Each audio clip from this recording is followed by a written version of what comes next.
Okay, thank you. Uh, on behalf of Bio Oncology, I welcome all doctors for today's clinical conversation on prostate cancer. So today we'll be having two sessions. First will be with Dr. Avinash Upadhyay sir. Our speakers does not need any introduction, but still it's a formally to formally introduce our speakers for this night. Dr. Avinash Upadhyay, consultant medical oncologist, Paras Cancer Center, Patna. And sir will be talking about reaching new heights in MHPC care. Over to you, sir. Thank you, Arnav. Thank you, Babe, for giving me this opportunity. I'll share my screen. Is it visible now? My screen is visible? Yes, sir. It's visible, sir. Okay.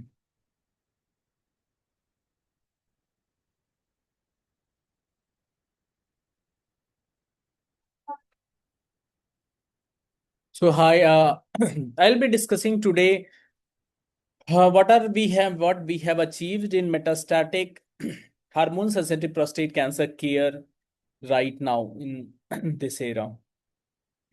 So this is my disclaimer.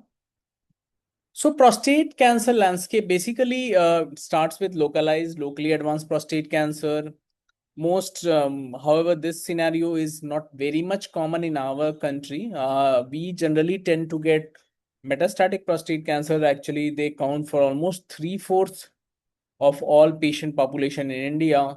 And it is in contrary to Western population where they generally get more of early disease. Like three-fourths will be localized there, and we have reverse three-fourths of us will be having metastatic disease. So when prostate cancer presents in localized or locally advanced prostate cancer in general, after giving ADT and radiation, we generally keep the patient on follow-up and we get biochemical recurrences. So this could be biochemical recurrence. Now, if you are not getting any metastatic side, then it becomes non-metastatic CRPC if the patient has already received ADT. And suppose the patient has not received ADT, only radiation has been given, then this could be newly diagnosed metastatic hormone sensitive prostate cancer or primary progressive metastatic hormone sensitive prostate cancer, which ultimately changes into metastatic castration resistant prostate cancer. And then so patient who suffers and die of prostate cancer all will have castrate resistant prostate cancer. So CSPC generally patient not die, it generally changes to CRPC. And then so treatment of metastatic CRPC OS improvement of only 2.5 to 4.5 months. So we have to keep the patient in metastatic CSPC disease condition so that the patient can survive longer. So it's an opportunity to delay metastatic CRPC and further improve the outcome. So this was the Stampede control arm. So earlier when only ADT was there, you can see, so survival with newly diagnosed metastatic prostate cancer in docetaxel era. So this is the control arm. So control arm was only ADT. So after the Stampede, it established the role of docetaxel, and see the median survival was 12 months actually with only ADT. And when docetaxel was added, this improved to a lot more actually. So we can do now much better with the advent of newer drugs.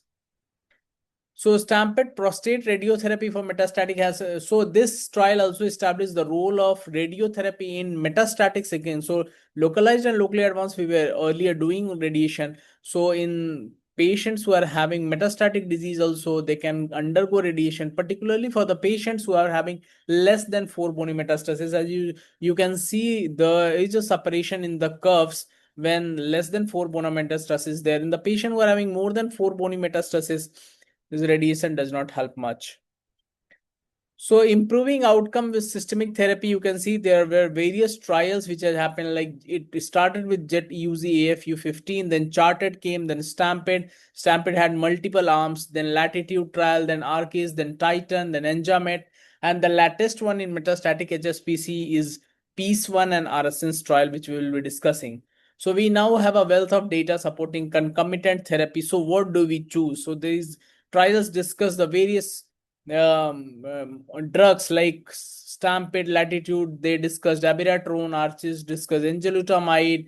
Then Peace 1 is discussing not only abiraterone, but abiraterone with docetaxel, and Aracins, the newest in the basket, is discussing you combine darolutamide with docetaxel versus docetaxel, so standard care. So these various trials have given us opportunity to use various drugs. So if you see the charted trial, the overall survival, particularly for the high volume diseases, were 51.2 months versus 34.4 months, with a hazard of 0.63, means 47% reduction was there in the progression of disease or death. So improvement in OS was almost 16.8 months, and in low volume disease, the docetaxel plus ADT versus ADT alone, HR was 1.04. So improvement in OS was not much. So high volume disease, definitely docetaxel was doing better in combination of ADT. So now coming to latitude, we discuss abiraterone in high risk patient. So abiraterone plus ADT plus abiraterone, it was almost 53 months overall survival compared to ADT plus placebo, which was 36.5 months. So it was the first to show that the hormonal treatment can be effective. However, it is important to understand that the treatment journey of the control arm when interpreting this data. So this was the latitude trial, which is showing the role of abiraterone in high-risk metastatic HSPC. So in high-risk metastatic HSPC, it's not required to use docetaxel. You can just use abiraterone. So hormonal therapy itself is sufficient to give you a nice, decent survival benefit. So consideration of abiraterone use in metastatic HSPC, even if only 5 milligram prednisolone. So the one problem with abiraterone that we need to combine visolone. So particularly for the diabetic patients, it becomes difficult to use abiraterone because we have to give visolone. So if you see the adverse events, so hypertension, hepatotoxicity, hypokalemia because of this abiraterone, this was very significant, almost 11% at grade 3. And one or two patients of mine, they were admitted with constipation, severe constipation because of this hypokalemia. So cardiac disorders, fluid retention. So ADT plus abiraterone has got its own challenges because of the side effects of abiraterone. Now comes apalutamide plus ADT versus placebo plus ADT. This was the Titan trial. So it showed a decent progression-free survival. It was 0.48. The hazard was 0.48. So almost 42% reduction, 52% reduction. And overall survival also, it was 0.65. The hazard was very impressive. And if you see the subgroup analysis, the low group, low volume and high volume, both were benefited with a decent hazard. Now, enzalutamide was enzalutamide in metastatic HSPC setting. So, enzalutamide plus ADT versus non-steroidal agents with ADT. Now, if you see the hazard, it was 0.4 versus 0.67. So, hazard was impressive both for survival as well as progression-free survival and overall survival. And if you see the subgroup analysis in both low volume and high volume, it was doing good. However, the low volume hazard was much better, it was 0.43 p-value, and high volume was 0.80. So now, so single agent drugs were doing good, but if you see the overall survival hazards were not very impressive. So almost everyone, it is either 0.65 or 0.8, so p-value. So this means that further needs to be done to improve this HSPC scenario. As we know, when the patient becomes CRPC, the outcome becomes poor. So we want to prolong this. So they thought of combining therapies to further improve this outcome, and in the efforts for that, they have one trial was designed, which is piece 1 study design. So it included all the de novo M1 patient. It didn't include the recurrent M1 or the patient who have received prior chemotherapy. Disease extent definition was based on the high and low volume, and performance status was 0 or 1.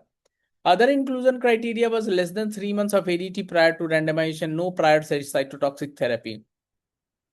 See the stratification factor, it was ECOG POS 0 versus 1 to 2, metastatic site, type of castration was, and the use of docetaxel. So patients were recruited over 5 years, and this was the pooled standard of care and was 589. So arm A was standard of care and arm C was standard of care for radiotherapy. In abiraterone group, it was standard of care with abiraterone plus prednisolone, and arm D was a standard of care with abiraterone plus prednisolone plus radiotherapy. So standard of care was ADT or ADT plus docetaxel, and SOC in piece 1 was amended to include docetaxel during the trial.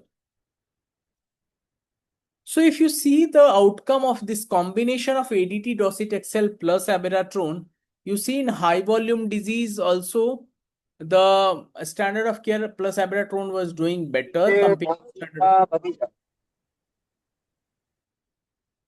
And hazard was 0.72. So 28% reduction was there. And in low volume disease, it was not much changing. So the combining docetaxel with abiraterone in low volume disease, it was meaningful, but it was not that meaningful if you see the high volume disease. So this lead to a confirmation that in high volume disease, you could improve outcome by adding abiraterone to docetaxel versus docetaxel alone. However, in low volume disease, it didn't seem to be as beneficial as high volume disease. So that's what is our current practice also. We try to combine therapies only for high volume diseases. In similarly, there was one more study, which is Arasen's study. So it was a global randomized double-blind placebo-controlled phase 3 study. It also took patients, almost 1,300 patients, metastatic HSPC, ECOG performance status of 0 or 1, candidates for ADT and docetaxel, the patient who have not received ADT or docetaxel prior. Stratification was extent of disease M1A versus M1B versus M1C, and then alkaline phosphatase level. So less than upper normal limit versus more than upper normal limit. So it also was in November 2016 to June 2018, the study went up. And randomization was darolutamide 600 milligram BID plus ADT plus docetaxel into 6 cycles. And the comparator arm was placebo plus ADT plus docetaxel into 6 cycles. And the endpoint was, primary endpoint was OS, overall survival. And the secondary endpoint was time to castrate resistant prostate cancer, time to pain progression, symptomatic skeletal event-free survival, time to first symptomatic skeletal event, time to initiation of subsequent anti-neoplastic therapy, time to worsening of physical symptoms, time to initiate of opioid, and safety. But the primary endpoints were overall survival. And adverse events between arms were almost identical. 87% received all 6 cycles of docetaxel. And now you see the overall survival. So these curves are nicely separating. So the patients who got darolutamide along with docetaxel with ADT, so hazard was 0.68. So at 51 months, if you see, 63% patients were surviving in darolutamide arm compared to 50% of the patients who didn't receive darolutamide, that is placebo arm. And hazard was 0.68. So almost there was a 32% reduction in progression of disease or death due to disease in the arm which was getting darolutamide. So benefit, was the benefit limited in only high or low risk that we have seen? High risk patient also got benefited. You can see the curves are nicely separating. So hazard by 0.71 for high risk patient. It was not only for high risk and low risk patient also. Darolutamide with ADT plus docetaxel was doing much better, and hazard was even better in low risk patients. So hazard was 0.62. So almost there was a 38% reduction in the disease progression or death due to disease in low risk population. So this was the first trial which has shown benefit in both high risk patient population as well as in low risk patient population, as compared to piece 1 trial where high risk population though got benefited, low risk patient were not benefiting much. Since the key secondary efficacy point, if you see time to CRPC, there is a huge difference in the both the curves. You can see they are now very nicely separating.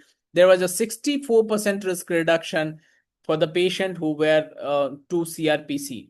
Time to first subsequent anti-neoplastic therapy, there was 61% risk reduction. So hazard was impressive 0.39. Time to pain progression also was 21% risk reduction was there. Hazard was 0.79. And time to first skeletal event, if you see, that also was better, and 29% risk reduction was there. So every secondary efficacy endpoint also was achieved with this combination of darolutamide, docetaxel, and ADT. If you see the PSA response also, so PSA response in the patients who got darolutamide plus ADT, it was achieved much earlier. So 48.7% patients did achieve undetectable PSA in darolutamide ADT docetaxel arm. Well, it was 23.9% patient at 24 weeks, and if you see at 52 weeks, it's almost 60% of the patient had undetectable PSA compared to 26% only in placebo arm. So more than 2/3 of the patient reached below 0.2 in the overall study. So by like 1 year, it was almost more than 2/3 patients were having a PSA of less than 0.2. Time to PSA progression, you can see hazard was 0.23. So at 36 weeks, undetectable PSA was achieved in the arm which was getting darolutamide. And overall survival, we have already seen more than 2/3 of the patient reached below 0.2 in overall study. Now, undetectable PSA arrestions, PSA response, so it triplet achieved long periods of no disease progression and also significant improvement to overall survival. So if you see overall survival, hazard was 0.3. This is one of the few trials in which you see such an impressive hazard, so almost 70% reduction. So darolutamide plus ADT plus docetaxel was doing much better compared to placebo plus ADT plus docetaxel, where the median was not achieved in the combination arm compared to 22.1 months in the docetaxel arm. So darolutamide triplet achieved long periods of no disease progression and also significant improvement to overall survival. So you can see PSA response and outcome in low volume disease also. If you see hazard was 0.3, very impressive hazard. So not only in high risk, high volume, low volume disease also it was doing effectively and equally better. So deciding between doublet and triplet in metastatic HSPC, what are the things we need to consider? Is patient able to tolerate and accept dosage? This is a very important point. So only the patient who are fit for docetaxel, we generally go for triplet therapy. Otherwise, we go for doublet. Extent of disease, high volume or high risk disease, likelihood of hormone insensitive clones. So particularly these patient population, I generally combine the triplet. So triplet therapy is much more preferable in high volume and high risk disease. Age and life expectancy hit hard and early because prostate cancer will be the cause of death. So if it turns to CRPC, then the things will be difficult to control. Will docetaxel be an obligation in near future? Much less effective post ARPI progression. So post ARPI, docetaxel becomes very difficult and it has not got much role. So yeah, it's better to use it early along with ARPI, and patient needs to be informed of all the options. So among all the options, darolutamide stands tall because not only in high volume or high risk, in low volume and low risk patients also, it has shown very much good outcome along with combination of docetaxel, and we know that this is the ARPI which has got least side effects. So based on all this, I might consider the cost is on higher side. This is the best combination for a patient, particularly who's having high volume and high risk disease, as well as the patient who are having low volume and low risk disease, because we know that docetaxel is not going to work post ARPI. So we shall use in both the population if the pocket of the patient permits. So I think this was all from my side. I will hand over to organizers. Thank you, sir, for your nice presentation. If anyone have any question, they can ask directly to sir.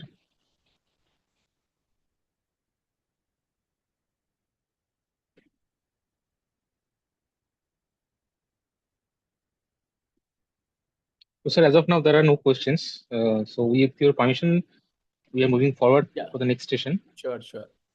Oh. Kushal sir, are you there, sir?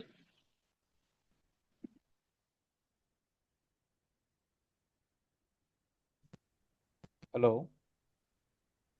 Yes, sir. So, may we start your session, sir?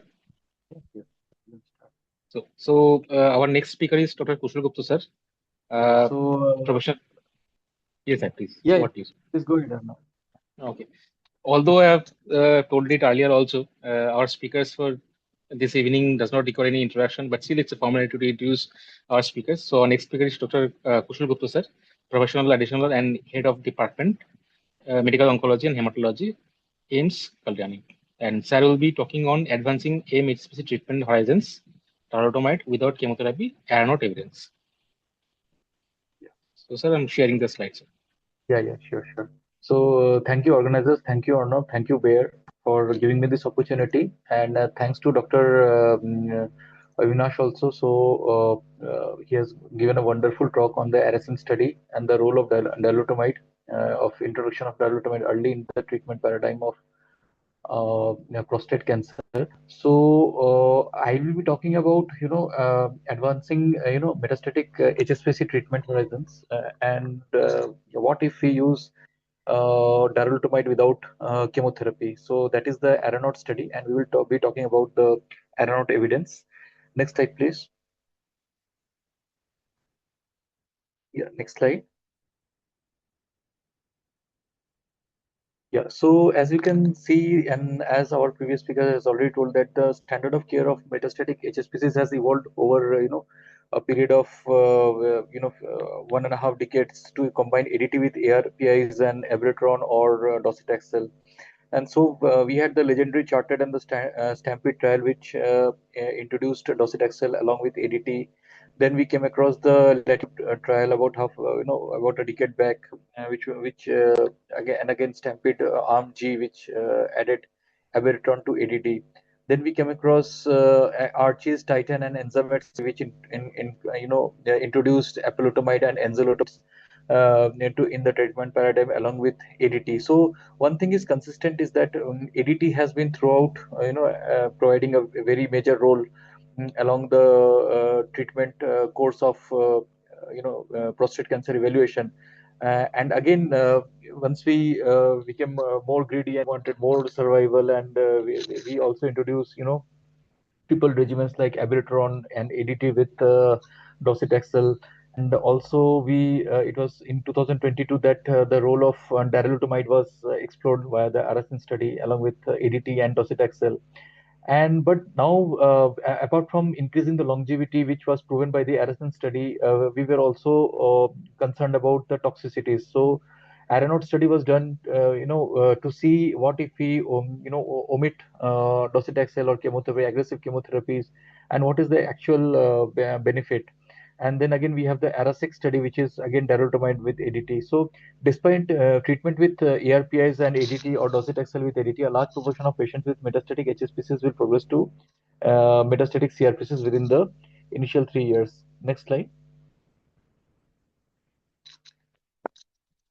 So, what is the unmet therapeutic need? There is an unmet medical need for an efficacious treatment that offers to differentiate that offers good survival along with improved safety profile for patients with metastatic diseases without adding significant toxicities.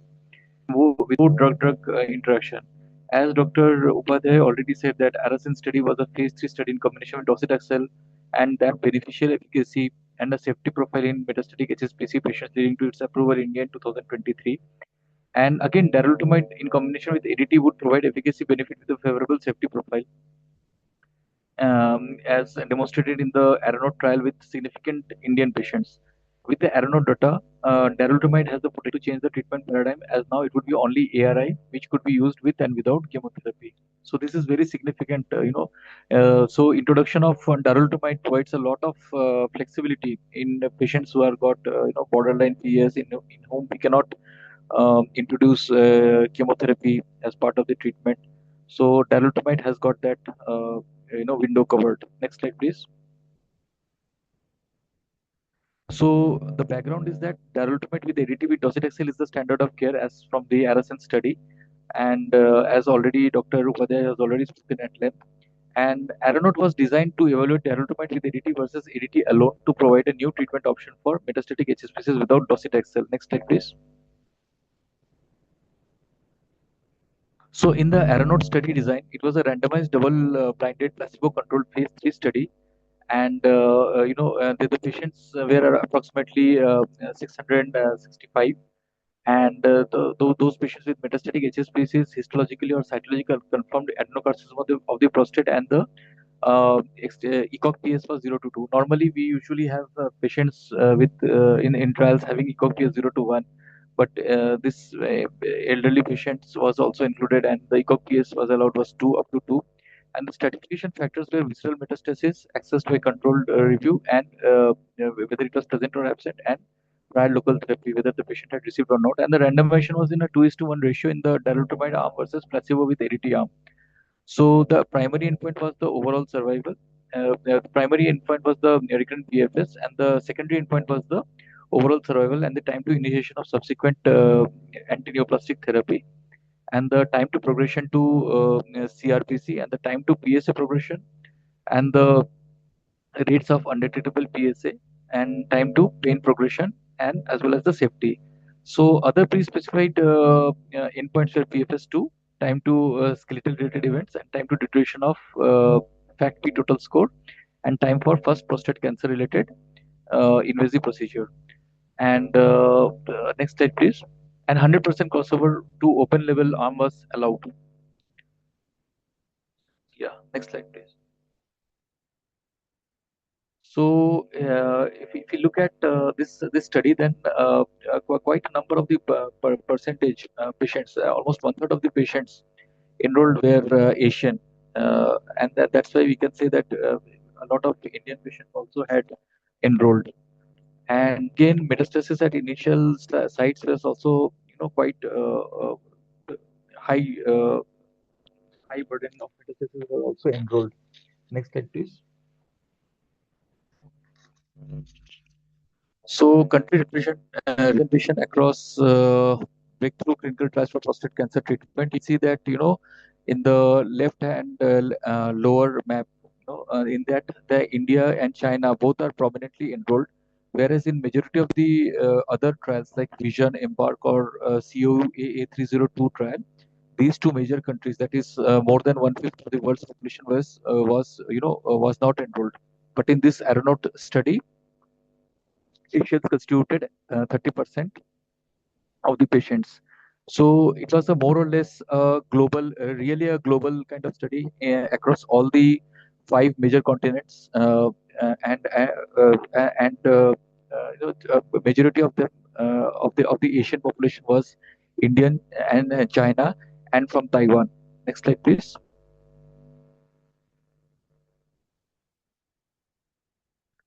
So if you look at the hazard ratio for recurrent PFS of darolutamide with ADT significantly reduced the risk of radiological progression or death by 46% versus placebo. So this is very important to note that in the darolutamide with ADT arm versus the only ADT arm with the placebo, darolutamide and ADT had a median PFS which was not reached, and the separation of the curves was quite early as 3 to 4 months, and the hazard ratio for PFS was 0.454, and that means a 46% reduction in the radiological progression or death, and which was statistically significant also. And the median follow-up in the darolutamide group in the both the groups was more than 2 years. Next slide, please. So, and the benefit of adding darolutamide to ADT was consistent across all the subgroups, including patients with high and low volume disease. So, if you look at those patients with different ethnicity, age, or volume of disease, then we can see that in all the subgroups, darolutamide adding a darolutamide was advantageous, uh, and median PFS was also not reached in those patients who had low volume disease, and very elderly patients also, like 75 to 84-year age group. In those patients, the RPFS was not reached, and so we can see that this addition of darolutamide adds on to the benefit in all the subgroups, and even in the high volume subgroups uh, it was more as compared to the uh, uh, darolutamide without only ADT arm. Next slide, please. So as we can see that according to the in the as compared to the secondary endpoints like overall survival and time to metastatic CRPC progression and time to PSA progression, time to initiation of subsequent systemic therapy for prostate cancer, time to pain progression. So darolutamide with ADT was so effective that the median PFS in months was not reached. That is above 20, and it was observation was for 25 months. So 25 months it had crossed. Whereas in the placebo arm, that is the only ADT arm, the time to CRPC was 13.8 months, and time to PSF was 16 months, and and time to pain progression was almost 30 months. So all at the time of the primary analysis, OS data are immature. Since OS is immature, patients will be followed for survival. All the remaining protocol patients offered crossed over to darolutamide. So the efficacy of darolutamide, addition of darolutamide was so good that and crossover was allowed. So almost all the patients were offered to cross over to the darolutamide arm after the primary analysis. And you can see that the hazard ratio is favoring darolutamide arm in almost all the subgroups. Next slide, please. So darolutamide with ATT delay time to CRPC and time to pain progression also, as per the previous slide and as this graph show, that time metastatic CRPC was widely delayed by addition of darolutamide to the ADT with a hazard ratio of 0.440. That is a 60% lesser chance of progression to metastatic CRPC. And also there was a delay in time to pain progression, which is of high importance in patients and to maintain the quality of life. So pain progression was also delayed by the addition of darolutamide, the hazard ratio of 0.72, which is 20% more, lesser chances of pain progression. Next slide.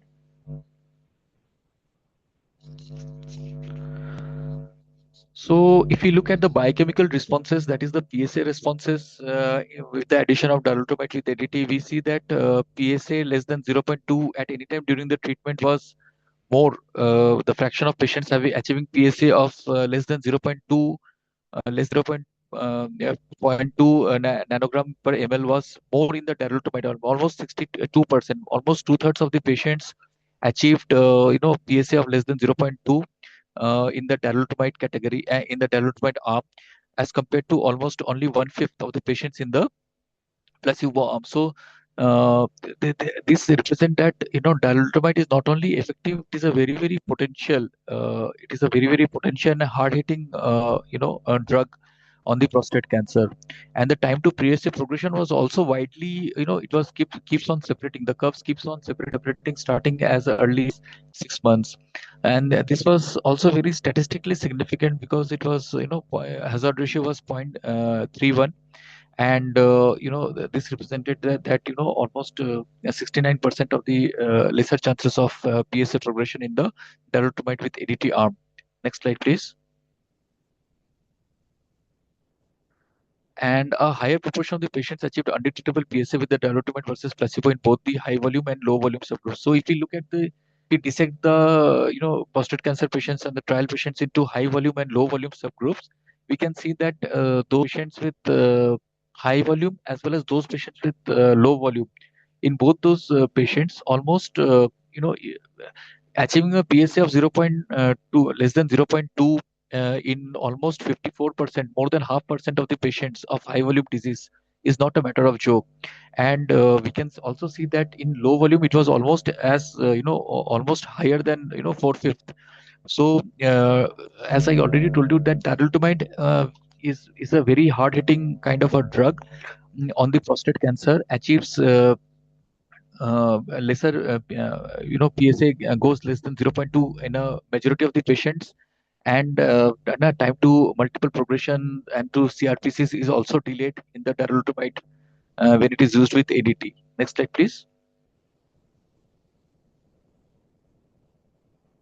So subsequent life prolonging anti-cancer therapies, patients with subsequent life prolonging anti-neoplastic therapies was required less in the darolutamide arm as compared to the placebo with ADT arm. So, and also you can see that patients who discontinued the study treatment darolutamide, it tells it's a surrogate for tolerance of the darolutamide. So only 45% of the patients discontinued study treatment, while 71% of the patients in the placebo with ADT arm discontinued the treatment. And the subsequent patients who required docetaxel was lesser in the darolutamide arm, and those patients, abiraterone and enzalutamide almost similar in the both the arms. Next slide, please.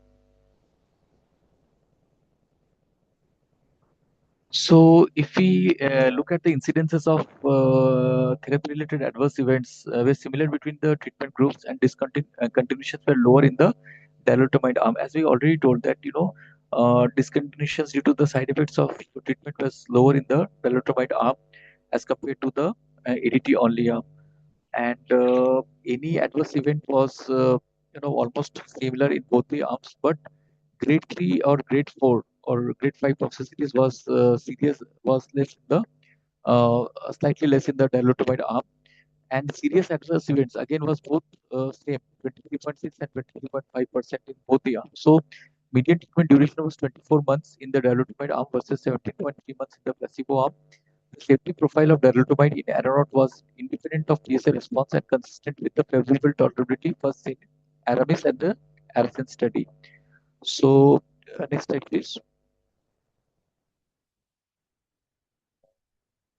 So if you look at the rates of most common adverse events, which were low and similar between the both the arms, we see that fatigue was quite common. Otherwise, majority of the toxicities was similar in both the arms, and fatigue was common in the darolutamide arm as compared to the placebo with ADT arm, with 5.6% versus 8.1%. And other than that, more or less, the side effects are more or less similar in the darolutamide as well as the non-darolutamide arm. Next slide, please.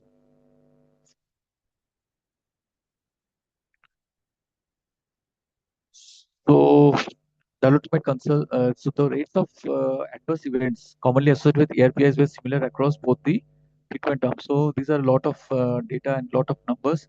So what we should remember from this slide is that darolutamide does not cause any additional or unmanageable side effects when introduced along with ADT as compared to ADT plus placebo alone. Next slide, please. So in ASCO 2025, darolutamide the quality of life of darolutamide was studied, and it was presented that darolutamide confirms a positive impact on the health related quality of life, and darolutamide extended the median time to deterioration in FACT-P total score by 5.1 months versus 5.1 month versus placebo, and darolutamide is the first and the only ER inhibitor to demonstrate a clinically meaningful delay in pain progression and overall well-being. And this was also statistically significant with a hazard ratio of 0.24 0.76, favoring the darolutamide with ADT arm. Next slide, please. So, darolutamide doublet therapy demonstrates clinically meaningful delays in the deterioration of overall well-being, especially on social function and urinary symptoms domain. So we can see that if you look at the both the darolutamide and the ADT arm, patients with uh, darolutamide with ADT had a social had a lesser number of events affecting the social and family well-being, and they also had a lesser number of events as compared to the placebo with ADT arm that affected their functional well-being, and they had a lesser number of symptoms of urinary symptoms of prostate cancer. So, across all these subgroups, all these same parameters, darolutamide was favored and with a favorable hazard ratio. Next slide, please.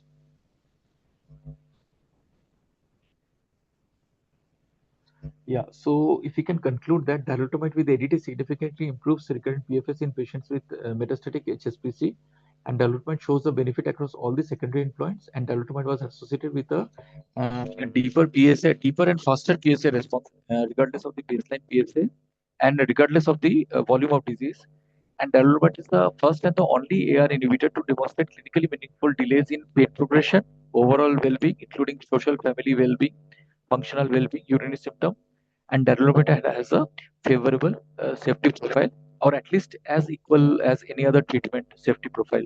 So we can safely conclude that darolutamide with 80 plus ADT without docetaxel should become an additional standard of care for metastatic patients, especially those patients who have a borderline PS of 2, and who want their quality, who are very particular about maintaining health-related quality of life. Next slide, please. So with this, I would like to conclude, and I would like to thank our organizers, Bayer, for providing me this opportunity, and thanks to my fellow speaker also. I would be happy to take any questions if possible.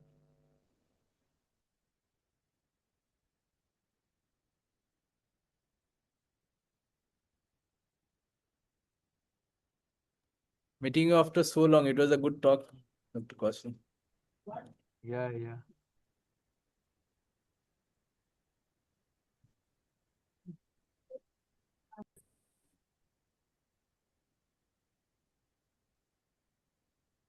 Thank you, sir, for the nice presentation. And so I don't think there are any questions as of now. Yeah, yeah.